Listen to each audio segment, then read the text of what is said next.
the passing of Congressman John Lewis, a new generation of Americans is learning more about the civil rights icon and his call to the nation's youth to, quote, start good trouble. Jane Roblo joins us now in Studio 4 with today's community conversation and a woman who has dedicated her professional life to making a difference. Jane? That's right, Gabrielle. Radania Thomas grew up in rural South Carolina during the civil rights era, and she began her career as a social worker. And then for the past decade, she's serving as pastor to two United Methodist churches in Greenville, Bethlehem and Laurel Creek. We want to thank Pastor Thomas for being with us today. Thank you so very much. You know, you grew up at a time when we were watching Dr. Martin Luther King Jr. and John Lewis and others lead the civil rights movement. 4 months ago, with the death of George Floyd, while in police custody, another movement began, which has started conversations like this. Yes. What would you like to see grow from this movement today? Well, Jane, thank you first of all so much for having me. I appreciate conversation continuing in the community and especially here on Channel 4. One of the things I would like to see continue is conversation.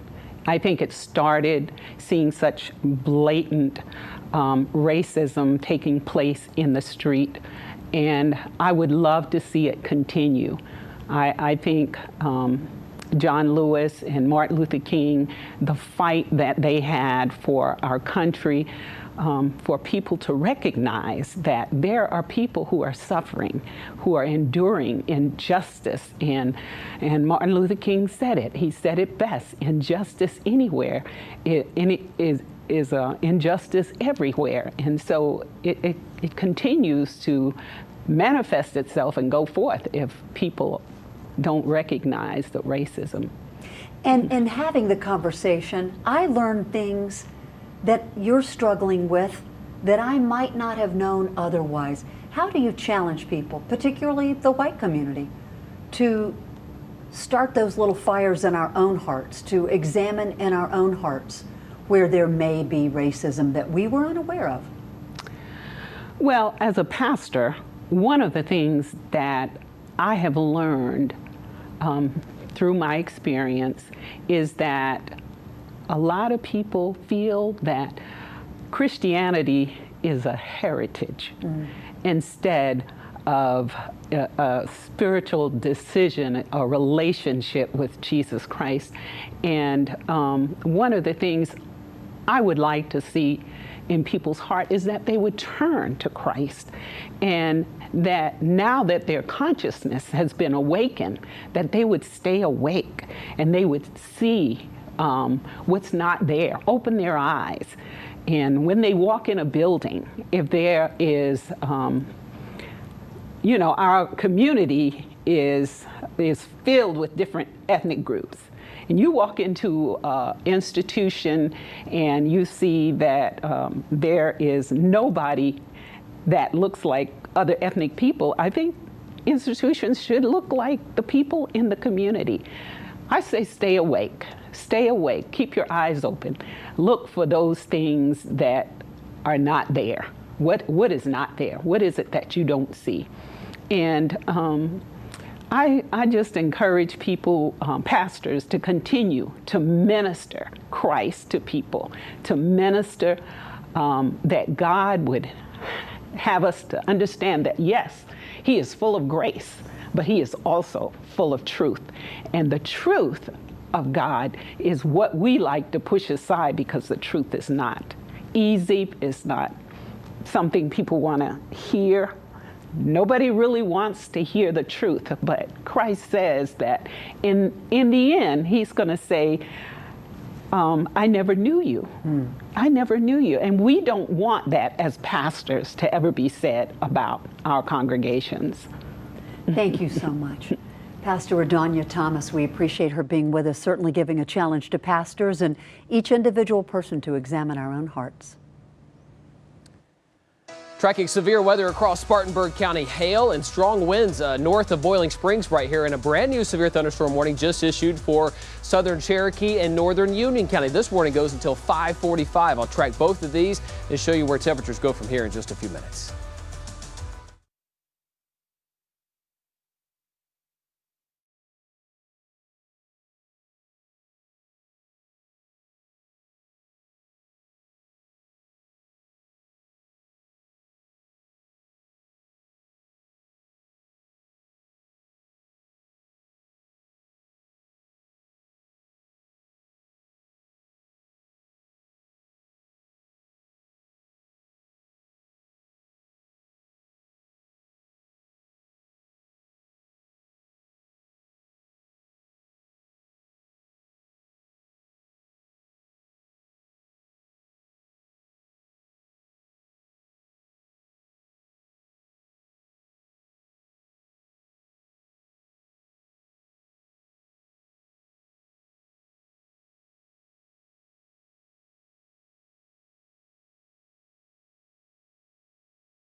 Here's a live look outside from our Hilton Greenville Skycam. Hot and humid with severe storms popping up all across the area.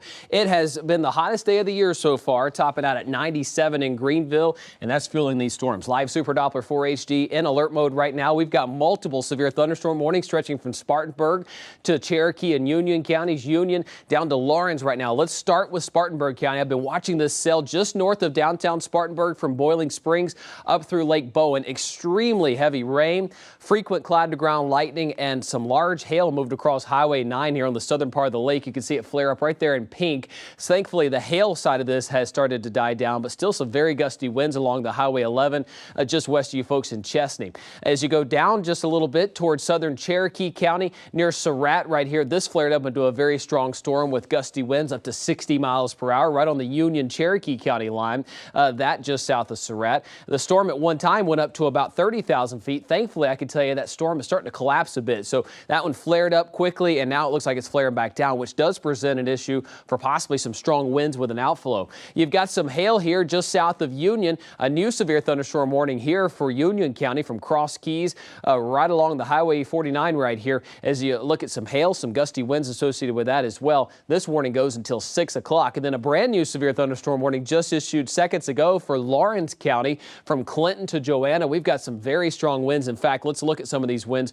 right in here with this cell that's moving towards you folks in Clinton. 30-40 mile per hour winds just west of you folks in Highway 72 right there. Hail also a threat. In northern Greenville County, there's Highway 14, some very heavy rain pushing into Spartanburg County. Thankfully, this cell over the lake or the airport, I should say, has died down. And then we're watching this cell over Lawrence County. Then you go back toward parts of Hart County, some strong storms. The 90-degree streaks, we are getting close to some records here. We're on the current streak of 11 days in a row. You go back to 2007, we had a 27-day streak. These are your top 4 streaks right here, and I don't see us breaking this anytime soon. So 20, 25 days, certainly a fair bet with possibly more, making us on the top 4 or 5 list there. So right now, we're in the upper 90s. It is 98 degrees right now in Pickens. When you factor in the humidity, it feels like 101. So hot and so humid outside. Tomorrow, same story. We'll warm up into the low to mid 90s with a pretty good shot at some afternoon storms, and some of them could be strong with this kind of heat.